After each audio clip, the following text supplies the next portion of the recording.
केंद्रीय अर्थमंत्री निर्मला सीतारामन यांनी शुक्रवारी लोकसभेमध्ये आर्थिक पाहणी अहवाल सादर केला आणि या अहवालानुसार आर्थिक वर्ष 2025-26 साठी जीडीपी वाढीचा दर हा 6.3 ते 6.8% राहण्याचा अंदाज वर्तवण्यात आलाय।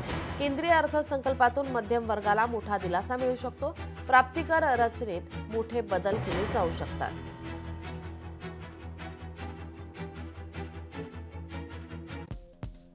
अर्थसंकल्पाचे मुख्य मुद्दे आर्थिक सर्वेक्षणानुसार 2025-26 या आर्थिक वर्षात भारताचा जीडीपी विकास दर 6.3% ते 6.8% दरम्यान राहण्याची अपेक्षा आहे।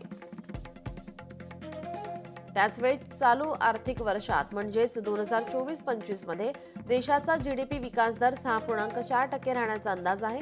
जीडीपी वाढीचा हा अंदाजित आकडा गेल्या 4 वर्षातील सर्वात कमी आहे। याचे मुख्य कारण उत्पादन आणि गुंतवणुकीचा मंद वेग असल्याचं म्हटलं जात आहे।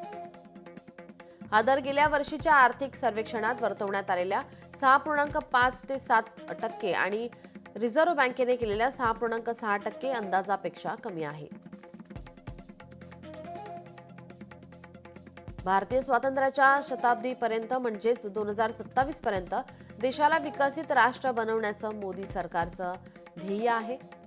पुढील 1.5-2 दशके स्थिर किमतींवर सरासरी 8% विकास दर राखणं आवश्यक, मात्र सद्यस्थिती पाहता ते फारच अवघड दिसत आहे।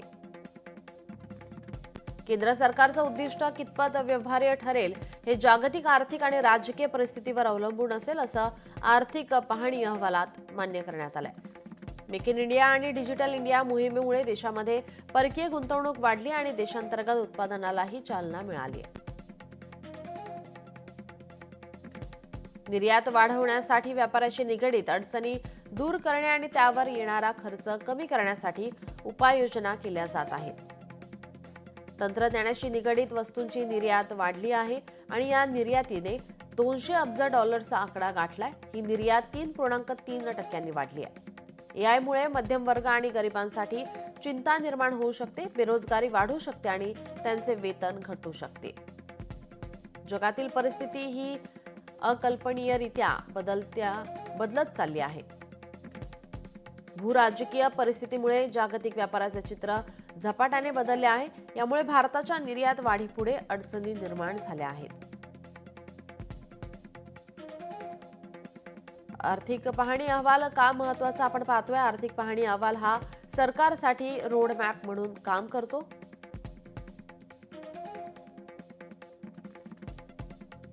आर्थिक वर्षातील सरकारच्या आर्थिक धोरणांचं मूल्यमापन करणे आणि ही धोरणे देशाच्या आर्थिक विकासात किती हातभार लावत आहेत हे दाखवणं हा आर्थिक सर्वेक्षणाचा मुख्य उद्देश असतो। आगामी अर्थसंकल्पात कोणत्या योजनांकडे अधिक लक्ष देण्याची गरज आहे हे सरकारला समजण्यास मदत होते।